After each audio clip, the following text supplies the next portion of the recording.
Hey, and welcome to Brian Brain's National Curriculum. This is the quiz that the entire family can take part in, enjoy, and hopefully learn something from.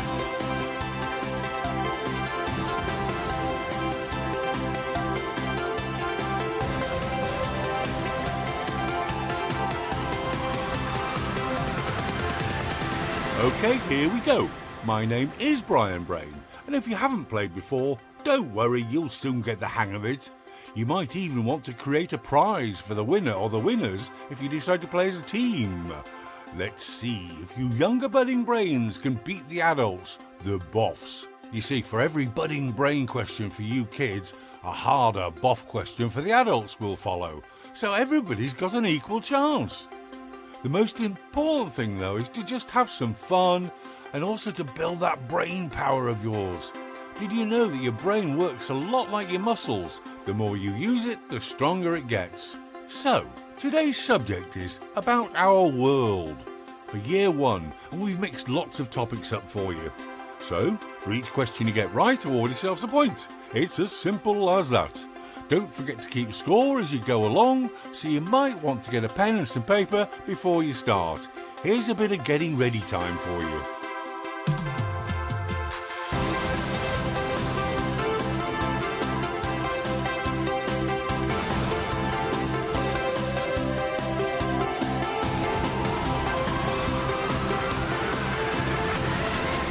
And just before we start, I want to give you a really big tip or secret. Try and create pictures in your mind of both questions and answers. It's the most powerful tool you have to remember things. You hear about photographic memories. Well, everybody's got one really. It's just that not everybody can get at it that easy. Pictures create the most long-lasting memories. Okay, everybody ready? Good, then off we go. Budding brains, in which season would you be most likely able to build a snowman? Now you get a bit of thinking time. And I will repeat the question every time. So which season would you be most likely to build a snowman?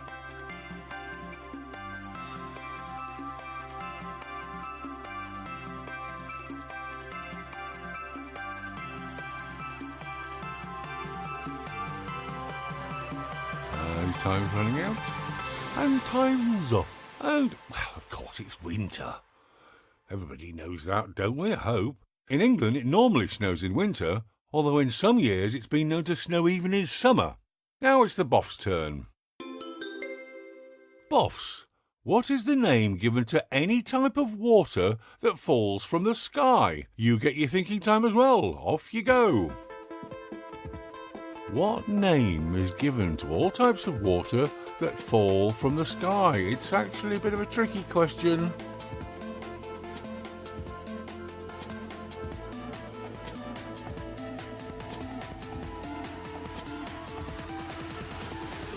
Well, I wonder if you got it. It's a precipitation. Precipitation comes in many forms, including snow, sleet and rain. I hope the thought of rain has helped wash the cobwebs out of your brains, ready for the rest of the quiz.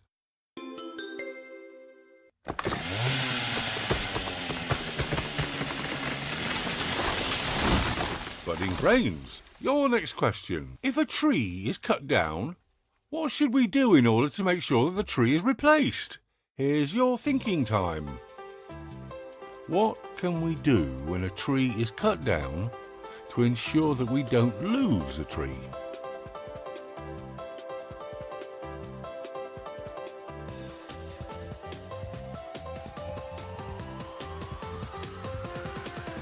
Time's nearly up. And the answer is, did you get it? Hope you did, because it's plant a new one. If a tree was planted every time one was cut down, we wouldn't be gradually losing the Earth's forests. The trees cut down from most forests are big trees, but trees come in all sorts of sizes, and young trees grow into big trees. Boff question. What name is given to the miniature trees grown and nurtured as a hobby? Here's your thinking time on this one. What do we call the miniature trees grown as a hobby? And I'm not going to give you a clue. If it was a budding brain question, I would.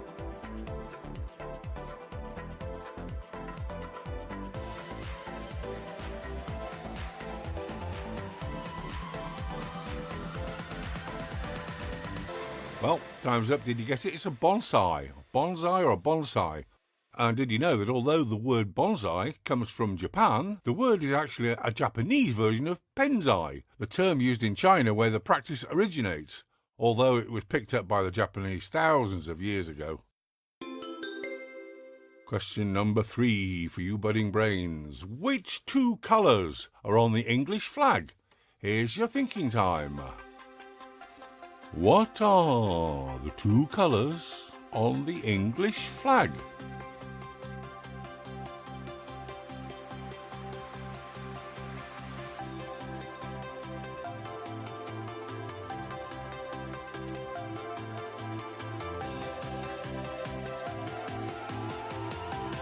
To hurry you, shout out your answers, and time is up.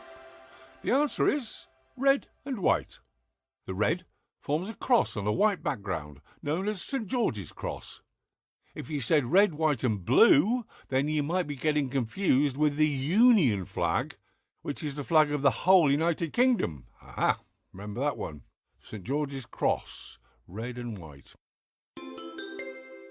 And Bovs, what was the official language of England between that famous date of 1066 and 1362? Get your chops round that one. Here's your thinking time. What was the official language of England from 1066 until 1362?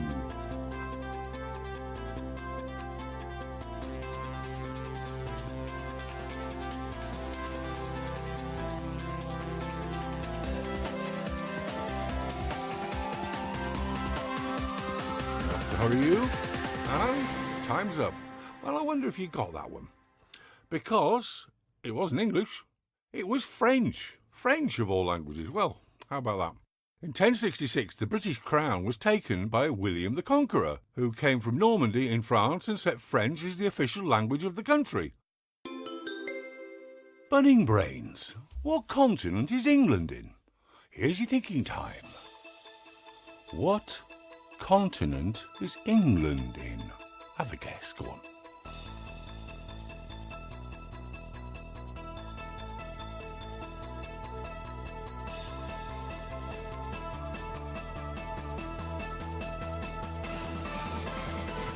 And your time's up, and your answer is Europe. Europe.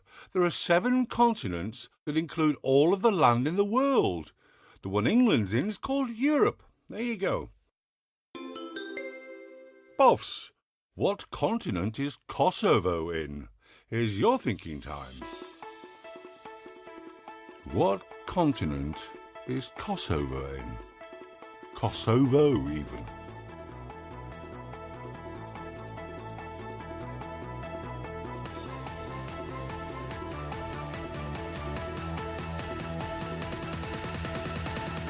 Time's up. Did you get it? It's Europe, of course.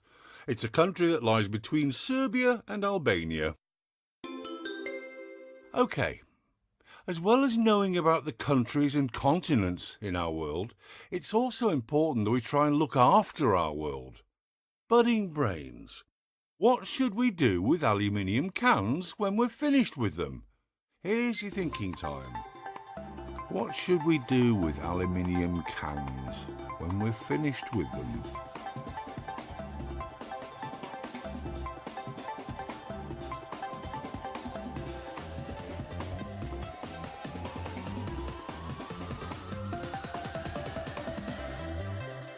And time's up. Hope you got this right. Really important. You recycle them.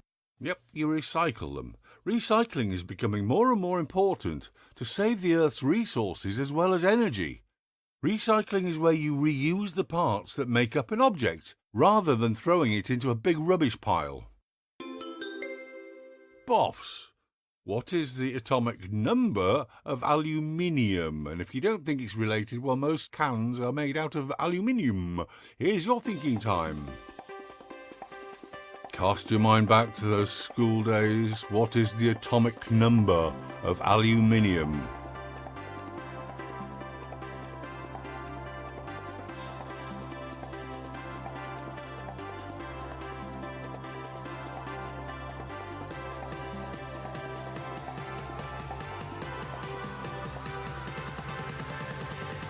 And your time's up. Well done if you got this one. It's 13. Number 13. Unlucky for some, but not for aluminium.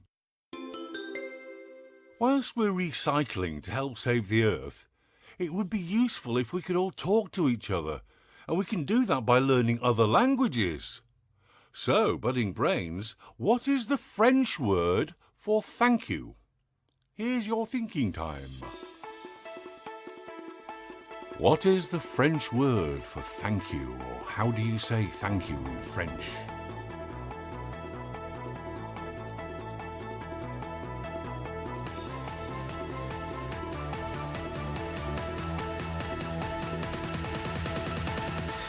Okay, time's up. It's always good to be polite. The answer is merci, merci. And you could even say merci beaucoup, which means thank you very much.